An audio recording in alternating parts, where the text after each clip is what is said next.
Este segmento es presentado por Stellarmet, donde juegan las estrellas.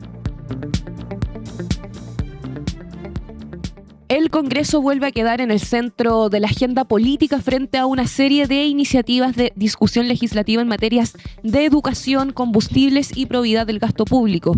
En particular, el foco está puesto en la agenda de la ministra María Paz Arzola sobre gratuidad, el inicio del cobro del CAE y los proyectos que ahora la oposición impulsa para reincorporar el MEPCO. El escenario suma ahora tensión dentro del oficialismo por el proyecto Escuela Protegida, donde incluso desde la derecha surgieron diferencias por la eliminación de la gratuidad para estudiantes condenados por hechos de violencia. Y para conversar de estos temas en esta mañana de Turno AM, por supuesto, nos encontramos acá en el panel con el diputado socialista por el Distrito 4, Juan Santana. Bienvenido, Juan, ¿cómo estás? Muy buen día, muchas gracias por la invitación. No, muchas gracias por estar acá. Diputado, Nos demoramos un poquito porque nos pilló el taco en Providencia. No Había hay un problema en la la línea 1, entiendo. Por eso yo creo que estaba medio saturado. Sí, estaba congestionado toda esta zona de avenida. Diputado, primero que todo, es inevitable preguntarle primero por lo que sucedió ayer en la Universidad Austral, la agresión a la ministra Lincolao. De hecho, hace unos minutos el subsecretario de Seguridad Pública, quien es Andrés Younet, afirmó que la agresión contra la ministra Lincolao sufrió una violencia absolutamente destemplada con una agresividad que es propia de una guerra. ¿Cuál es su opinión ante todo este acontecimiento? No, mi opinión es la misma que yo le he visto al resto de los colegas en la Cámara de Diputados, al menos, una opinión que condena enérgicamente los hechos ocurridos el día de ayer en la Universidad Austral contra una ministra de Estado, además que estaba dando una charla de inicio del año educativo en la Casa de Estudios de la región de Los Ríos. Y naturalmente esto no tiene ningún tipo de matiz. Nosotros condenamos completamente lo sucedido, no relativizamos bajo ningún punto de vista. No creemos que este tipo de situaciones se tenga que mezclar con el legítimo derecho que tienen los estudiantes a reunirse, a manifestarse, pero la postura nuestra y la postura que yo he visto al menos en los colegas de las distintas bancadas de oposición ha sido exactamente la misma, condena a los hechos. ¿En la oposición, la posición la viste unificada frente al hecho o hay matices? Se lo pregunto porque en general, no sé, en redes sociales hay explicaciones que apuntan, por ejemplo, a que la ministra estuvo hablando de este tema de las becas, diciendo que a ella solo la aplaudían cuando recortaba becas.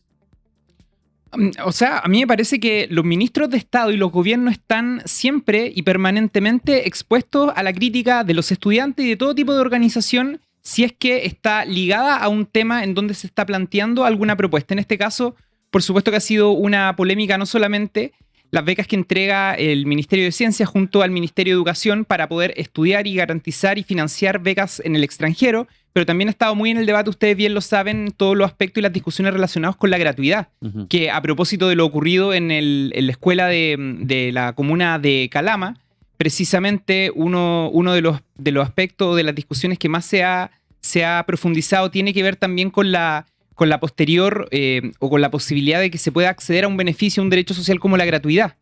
Hoy día, de hecho, ya se está discutiendo en la Comisión de Educación de la Cámara de Diputados, ingresó ayer a discusión el proyecto de escuelas seguras, en donde uno de sus artículos precisamente busca inhabilitar durante 5 años de gratuidad a aquellos estudiantes que se ven involucrados en actos delictuales al interior de establecimientos educacionales. Lo corrijo, escuelas protegidas. Escuelas protegidas.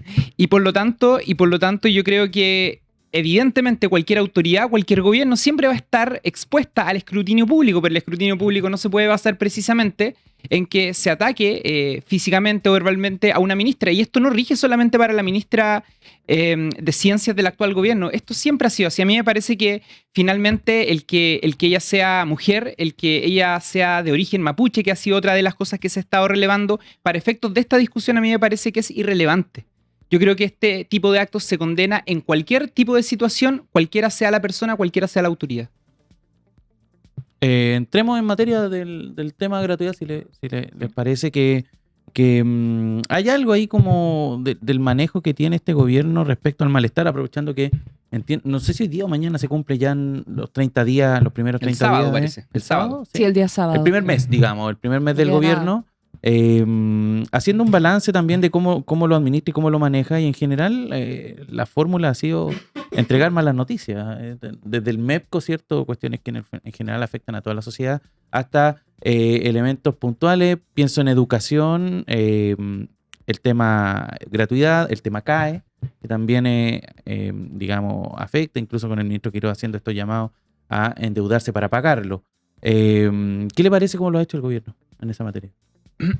Bueno, siempre igual, Camilo, es un plazo agotado el poder evaluar un gobierno en un mes, pero particularmente esta administración yo creo que ha tenido algunas particularidades porque se ha intentado, incluso desde antes que asumiera el presidente Kast, instalar un relato que dice relación con que el país está en una situación económica compleja, ellos lo han llamado quiebra en algún momento y han buscado como respuesta a ello hacer un ajuste presupuestario del Estado a todo nivel. Por eso se les pidió también a los ministerios que redujeran su presupuesto en un 3% y en algunos casos esta situación es bien dramática. Por ejemplo, en educación o en salud, el 3% son más de 500.000 millones de pesos y hasta la fecha el gobierno y sus respectivas carteras no han dado detalle acerca de cuál van a ser los programas o la forma en que van a reducir ese presupuesto. De hecho, la ministra María Pajarsola sostuvo que la gratuidad no ha permitido mejorar la equidad en el acceso a la educación superior. Sí, Esas fueron sus palabras. En CNN ayer lo dijo. Claro, y es un desconocimiento completo de lo que motivó finalmente la creación, digamos, de esta fuente de financiamiento que hoy día tiene la educación superior. Pero me parece que ese relato está completamente contradecido con otras situaciones que ha hecho el gobierno, y yo creo que por eso hay una crítica bien importante por parte de la población. Por eso también el gobierno ha disminuido de forma muy importante su popularidad si uno revisa la encuesta, porque ese ajuste fiscal, que si uno pudiese darle continuidad a ese relato, no es condescendiente con otros anuncios que ha hecho el gobierno, es decir, se pide reducir el presupuesto en todos los ministerios, se pide acotar el acceso a una serie de derechos sociales, particularmente en salud y en educación, pero sin embargo se anuncia una reducción de la tasa corporativa, este impuesto de primera categoría que atañe principalmente a los grandes grupos empresariales, los grandes capitales de nuestro país, del 27 a un 23%, y eso significa que en un plazo de un año estos van a generar un ahorro para ellos, no para el fisco, de más de 1.500 millones de dólares. Y esa cuestión a mí me parece impresentable, es decir, uno no puede estar diciendo que el Estado tiene que ajustarse, que no hay plata, pero al mismo tiempo prescindir de uno de los principales instrumentos de recaudación fiscal, que es la tasa corporativa, precisamente cuando le atañe a los sectores con más ingresos en nuestro país. Entonces yo creo que ese tipo de cosas a la población no le han hecho sentido. Le podrían haber hecho sentido si es que es un reajuste a todo nivel, pero no se le hace un gesto al mismo tiempo a los principales grupos empresariales de nuestro país para que generen un ahorro de forma tan importante, con la tesis de que producto de la dinamización de la inversión en Chile se van a generar mejores oportunidades y más empleo. Esa cuestión, dicho por economistas de todos lados, incluso por el exministro de Hacienda Ignacio Briones, está completamente descartada. No hay antecedentes empíricos que garanticen que en la economía ocurre una cuestión como esa cuando se reduce la tasa corporativa a los grandes empresarios. Claro, perdón, solamente quería complementar que hacen que recaiga todo en la ciudadanía, en la gente misma. Y por otra parte, pero dale, Camilo, que iba para otro tema. No, es que de hecho es lo mismo, porque mientras estábamos haciendo esta entrevista, estaba hablando Daniel Mas en Radio Infinita, mi ministro de Economía, y que dijo que respecto a este mismo impuesto corporativo, ¿cierto? La reducción del 27 al 23, que es más o menos el anuncio que se ha realizado, pero que todavía no se materializa, se espera que sea durante la próxima semana. Dice, yo creo que no se va a entrampar a propósito de la discusión presupuestaria y la conversación prelegislativa que están teniendo ellos con partidos del oficialismo y un poquito más allá. ¿Se va a entrampar o no se va a entrampar este proyecto, ley miscelánea, como lo han llamado ellos? Claro, que dicho sea de paso, el año pasado cuando se discutió la ley de reajuste al sector público y hubo muchas críticas de la oposición de que este proyecto contenía aspectos que no estaban relacionados con el debate propiamente tal, la Contralora General de la República se dio, en mi opinión, el lujo, porque abusó de sus facultades en la tramitación de este proyecto, de decir que no correspondía que en un debate tan importante se incorporaran aspectos misceláneos. Bueno, yo no he visto esas mismas críticas por parte del actual gobierno o por parte de la Contralora a esta ley que a todas luces es una reforma tributaria encubierta, es una reforma tributaria que busca entrar de contrabando a la discusión de la Cámara de Diputados en este caso, porque naturalmente no se pueden mezclar dos temas que son diametralmente tan sensibles como, por un lado, la reconstrucción de aquellas zonas, aquellas regiones que fueron afectadas por distintas catástrofes, pero al mismo tiempo introducir dentro de ese mismo debate una reducción de impuestos a los grandes grupos empresariales. A mí me parece que esa cuestión es completamente contradictoria y por eso decimos que se intenta pasar una reforma tributaria por contrabando, porque eso es lo que está haciendo el gobierno, utilizar los efectos de las tragedias naturales en nuestro país para poder iniciar una discusión que a todas luces para la población y en el Parlamento también genera mucho ruido, respondiendo a la pregunta de Camilo. Diputado, por otra parte, volviendo en materias de educación, tenemos la información que justamente en esta misma comisión la ministra estuvo cerca de 4 horas entre Cámara y Senado y sin embargo no alcanzó a contestar ninguna de las preguntas de los parlamentarios. ¿Qué información considera indispensable que el ministerio deba transparentar de aquí en adelante en la próxima sesión, debido a todo lo que pasó? Sí, me correspondió ayer justamente estar en la Comisión de Educación porque se comenzó a tramitar este proyecto. La ministra asistió y la ministra se retiró en medio de la sesión con el argumento de que tenía otras labores en el Senado. Yo no sé si para la ministra de Educación o para el gobierno hay algo más importante hoy día en materia de educación que precisamente abordar los temas de seguridad que demandan las comunidades educativas. Entonces parece completamente... Miren, yo entiendo que en el colegio alemán, el colegio del presidente Kass, este tipo de situaciones no ocurra. Entiendo que en el colegio Mariano Schoenstatt de Providencia, donde estudió la ministra de Educación y en donde la mensualidad por el pago de ese colegio es de sobre los 500.000 pesos. Es decir, lo que se paga por mensualidad en ese colegio es similar al salario mínimo de un trabajador o una trabajadora en Chile. Yo entiendo que ese tipo de cosas en esos colegios no ocurre. Pero el desconocimiento de la realidad de la educación pública es brutal porque fíjense que este proyecto se genera a razón de una situación que se genera en Calama, es decir, el asesinato de una inspectora.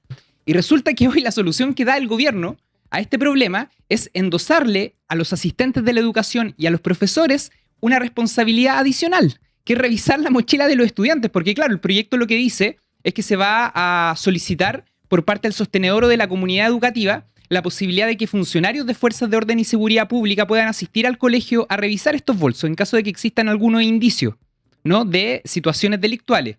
Sin embargo, ¿qué va a pasar? Y eso le preguntamos ayer a la ministra, en el transcurso en donde un asistente de la educación o un profesor define hacer una revisión de este bolso, de esta mochila, frente al momento en que el carabinero o el funcionario llega al establecimiento, porque no van a haber carabineros en todos los establecimientos. El Estado no tiene esa capacidad. Entonces acá, curiosamente, se le está entregando una responsabilidad que constituye un riesgo también para sus vidas a quienes fueron el objeto por el cual se motivó la presentación de este proyecto. Entonces yo estoy seguro de que en estos colegios que yo les mencioné, ni los asistentes de la educación, ni los profesores seguramente van a tener que revisar mochilas. Yo le quiero preguntar a la ministra de Educación, por ejemplo, si es que en el colegio Verbo Divino se va a elaborar un protocolo para poder revisar, por ejemplo, la vestimenta de los estudiantes. Entonces también, a propósito de la discusión que nos planteaba Camilo, también este debate en educación tiene cierto sesgo clasista, y lo quiero decir con toda claridad, porque evidentemente se intenta sancionar a un estudiante con la gratuidad, que es un beneficio que hoy día entrega el Estado, pero ¿qué pasa con aquellos estudiantes que no están haciendo uso de la gratuidad? ¿O son solamente estudiantes que acceden a la gratuidad los que pueden cometer actos de este tipo? Hay un sesgo clasista, para decir las cosas como son. Y da la impresión de que también hay reserva constitucional en ese tema, justamente por lo que expone, que en el fondo esto sería una medida solamente para el 60% que podría postular a gratuidad. Mire, el proyecto, Camilo, es tan cuestionado que ayer conversábamos con una abogada penalista del gobierno, quien nos decía que el artículo 85 del Código Penal actual, en lo referente al control de identidad, contempla 4 variantes para que funcionarios de fuerzas de seguridad de orden público puedan hacer revisión de un bolso, de una mochila. 4 aspectos. Este proyecto lo reduce a los 2 primeros. Es decir, es un proyecto que está planteando la posibilidad de dotar de una facultad que la actual ley ya contempla e incluso es más amplia para las fuerzas de carabineros. En lo que naturalmente hace una variación tiene que ver con esta posibilidad que le da a las comunidades educativas y a los sostenedores de poder acudir a esta herramienta. Pero el proyecto, en estricto rigor, también en lo técnico reduce las posibilidades de que los carabineros en este caso puedan hacer revisión de los bolsos y las mochilas. Miren, el actual Código Penal contempla para la revisión de vestimentas y vehículos 4 aspectos: indicios de comisión de un delito, indicios de que la persona se predispone a realizarlo, indicios de que la persona tiene información sobre este delito o cuando está encapuchada. El proyecto actual lo reduce a las 2 primeras. Es decir, se está haciendo una duplicidad de funciones que hoy día la norma actual, a través del Código Penal, artículo 85, ya contempla. en lo técnico es un proyecto que también está muy cuestionado. Entonces nosotros, insisto, le pedimos a la ministra que ojalá el gobierno también tenga una disposición distinta, porque de este proyecto nos enteramos a través de los medios de comunicación, no hubo ningún trabajo prelegislativo, no se le preguntó a nadie, y también en parte por eso entiendo yo que hubo una crítica de la bancada de la UDI al diputado Chalper, porque el diputado Chalper también ha levantado algunas críticas y algunas observaciones respecto a este mismo proyecto. Sí, efectivamente, diputado. Cambiando el tema hacia la bencina, usted impulsa un cambio constitucional para volver a reactivar el MEP. ¿Cuál es el alma de esta idea? Bueno, una reforma constitucional transitoria que en realidad presentó el diputado Luis Cuello, nos invitó a ser coautores de esta herramienta, pero básicamente es establecer que el gobierno tenga que retroceder en esta decisión que tomó respecto a esta fuente de financiamiento para controlar los valores de los combustibles en Chile. Nosotros también presentamos esta semana, y quiero mencionarlo porque tiene que ver también con ajuste fiscal, una reforma constitucional para poder regular e inhabilitar. Ustedes saben que hoy día hay 7 parlamentarios que son exuniformados. Sí. Y que están recibiendo una pensión del Estado a través de DIPRECA o Capredena de más de 5 millones de pesos. Esa pensión que están recibiendo no es incompatible con la dieta que están recibiendo actualmente como parlamentarios. Es decir, ellos reciben una dieta proveniente del Estado y una dieta parlamentaria que también le pagamos todos los chilenos y chilenas. Los mismos que cuestionan, porque son mayoritariamente exuniformados que pertenecen a bancadas de derecha, que cuestionan el rol del Estado, que dicen que hay que achicar el Estado. Y resulta que son los primeros en abusar del Estado. Son los mismos que criticaban el sistema del seguro social, el sistema solidario, en la discusión de la reforma previsional. Y son los mismos que pedían fortalecer el sistema de capitalización individual a través de la industria de la AFP. Entonces presentamos ya una reforma constitucional para establecer una inhabilidad en el pago de ambas cosas, ¿no? Al igual como ocurre con los presidentes de la República. Ustedes saben que el presidente Piñera y la presidenta Bachelet accedieron al cargo presidencial en 2 periodos. Los presidentes, cuando dejan su cargo, tienen una pensión presidencial. Pero en ambos casos, cuando volvieron a ser presidentes y empezaron a recibir una dieta presidencial, esa pensión dejó de pagarse. Ah, perfecto. Porque me parece que es lo razonable. O sea, yo creo que a los chilenos y chilenas les parece que eso es lo razonable, ¿no? Pero no puede, en este caso también, un exfuncionario de la Fuerza Armada o de Carabineros, un general, por ejemplo, está recibiendo una pensión millonaria y al mismo tiempo está recibiendo una dieta parlamentaria en circunstancias que lo que se busca es precisamente un reajuste fiscal. Y quiero darle un dato adicional. Hoy día, de los 16 seremis de seguridad pública a nivel nacional, hay 13 que son exuniformados. Y hay otros tantos exuniformados que asumieron jefaturas de direcciones en servicios públicos. Sí. Salió un reportaje, de hecho, en La Tercera acerca de eso. Y suman y siguen. Entonces, la pregunta es, si estamos en una situación de ajuste fiscal, bueno, ¿por qué no se toma una decisión respecto con aquellas personas que, gracias al Estado, hoy día están recibiendo una pensión gigantesca, pero que al mismo tiempo y en este contexto el Estado le pasa a entregar un salario adicional por la responsabilidad que están cumpliendo? Y yo creo que eso es bien impresentable para la situación que está viviendo el país. Una duda procedimental respecto a ese proyecto. ¿Es solamente para pensiones de retiro en materia de derechos humanos o entra...? No. Ustedes saben que los exfuncionarios de la Fuerza Armada y de la Fuerza de Seguridad y Orden Público tienen un régimen especial previsional, que es significativamente mejor que el sistema que rige a la mayoría de los chilenos y chilenas, que es el sistema de las cuentas de capitalización individual que administra la AFP. Este sistema se canaliza, es un sistema solidario que pagan todos los chilenos y chilenas y que se canaliza a través de 2 instituciones públicas que son Capredena y DIPRECA. Ellas son las que le pagan estas pensiones a los exuniformados provenientes de estas 2 ramas del poder finalmente de la Fuerza Armada. Y allí, en mi opinión, yo creo que hay un legítimo cuestionamiento, particularmente con casos que son bien emblemáticos. El senador Vial de la 7ª región. Claro. O el diputado Enrique Basaletti del Distrito 8. Ellos reciben pensiones por sobre los 5 millones de pesos. Pensiones del Estado, provenientes del Estado, por más de 5 millones de pesos. Y hoy día están recibiendo, adicional a eso, una dieta parlamentaria de 7 millones de pesos. Diputado Juan Santana, buenos días, no hemos tenido oportunidad de conversar todavía. Quiero preguntarle respecto a algo que hizo noticia ayer mediante un reportaje de Tele 13 que tiene que ver con la senadora Camila Flores de Renovación Nacional, hablando de dinero del Estado también. Hay un eventual fraude al fisco que está investigando Fiscalía, causa que se conoció en la última hora y que se originaría a partir de una denuncia anónima. Habló Camila Flores en la última hora, dijo: no tengo nada que ocultar, soy una mujer valiente y no voy a dejar amedrentar por intentos de afectar mi honra. Enfrento esta situación con la tranquilidad de quien no tiene nada que ocultar y con la convicción de que la verdad siempre se abre paso. ¿Cómo analizaste este hecho?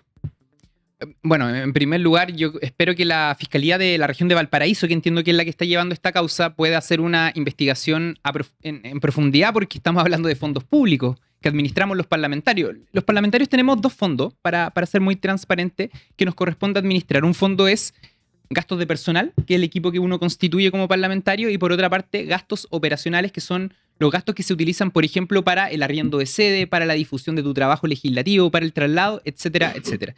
Y digo esto porque son dos aspectos que son públicamente conocidos. Hay información de esto en la página de la Cámara de Diputados y Diputadas. Y yo creo que, más allá de lo que decante esta investigación, yo creo que el Congreso Nacional, el Estado, que es una de las ramas del Estado, debiese también dar un paso en la modernidad, porque yo creo que no es sano que los parlamentarios, por ejemplo, administremos los gastos operacionales, ¿no?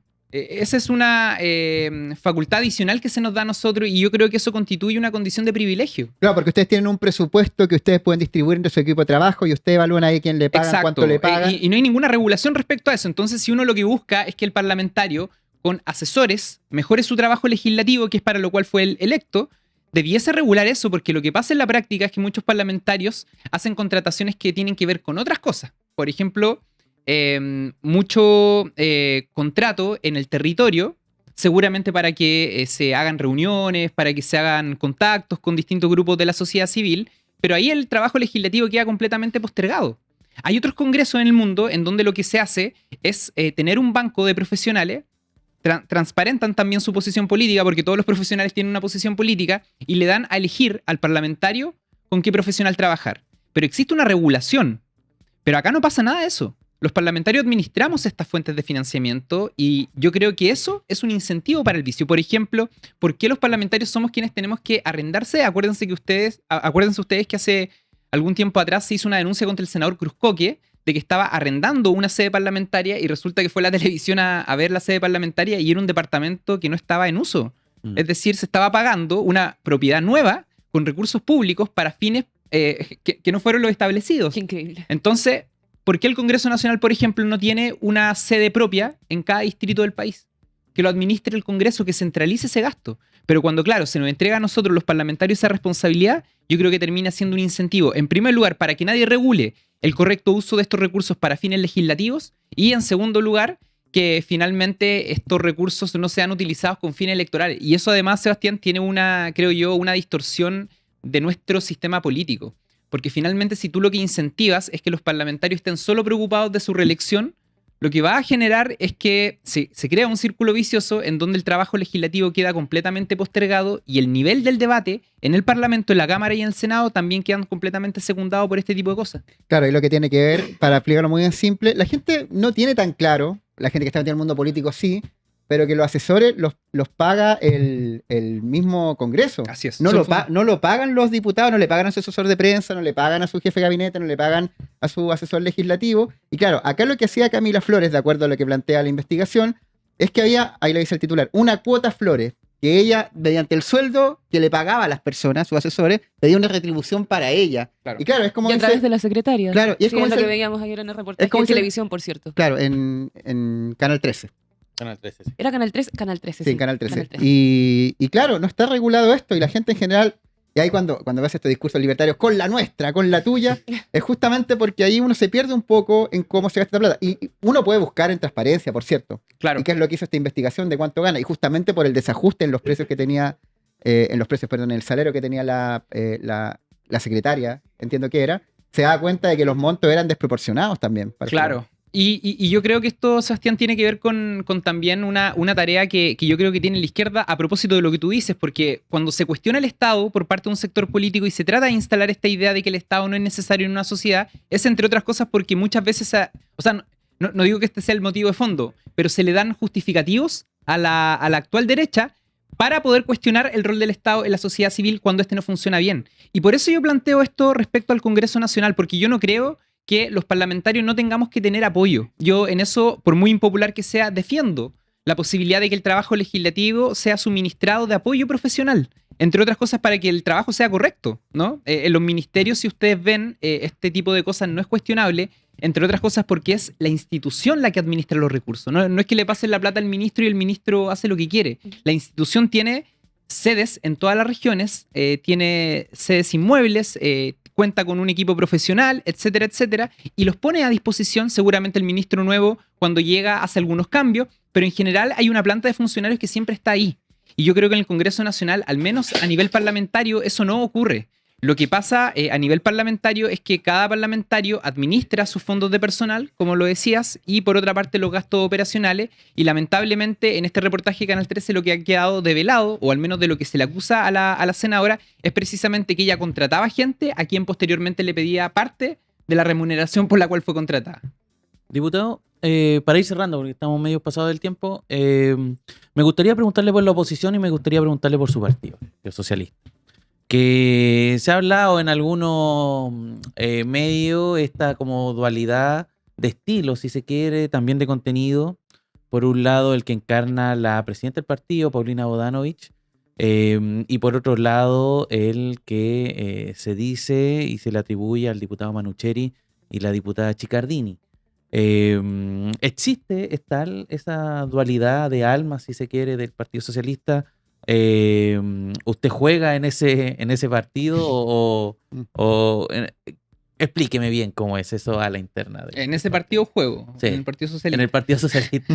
Sí, pero yo creo que no hay, o sea, yo digo que no hay una dualidad porque para que exista, primero uno tendría que saber qué significa ser una...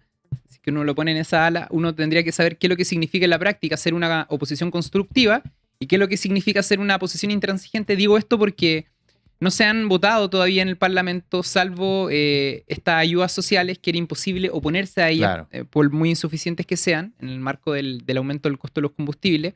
No ha existido una discusión política de fondo que permita, por ejemplo, develar esta diferencia, si es que existe, esta diferencia eventual, en el Partido Socialista o en la oposición. Es puro discurso hasta el momento. Yo lo que creo es que uno no puede establecer como una estrategia clara si es que todavía no se ponen en discusión estos proyectos, pero lo que sí creo, Camilo, es que el gobierno no llegó en un afán de diálogo. Es decir, esta propuesta que se hace en materia educacional no tuvo ningún trabajo prelegislativo, no se le consultó a nadie, por eso yo les decía recién, se genera un conflicto con su propio mundo, particularmente con Renovación Nacional.